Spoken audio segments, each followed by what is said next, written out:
Hello guys, Kevin Auto Insider here. So today we have these ignition coils. This is what we call the ignition coils.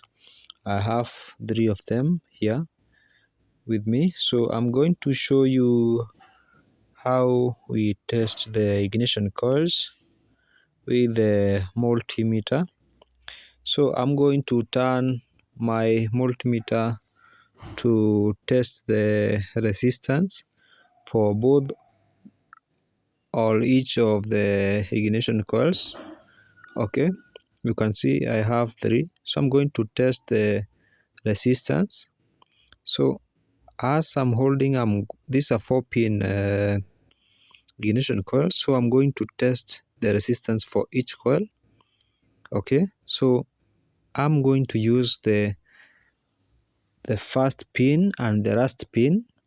As you can see, that have a resistance of 1639. Okay, so I'm going to test this other coil. You can see it have 0.1404 resistance. Sorry, I'm going to test this other ignition coil. Okay, has 1688. So thank you.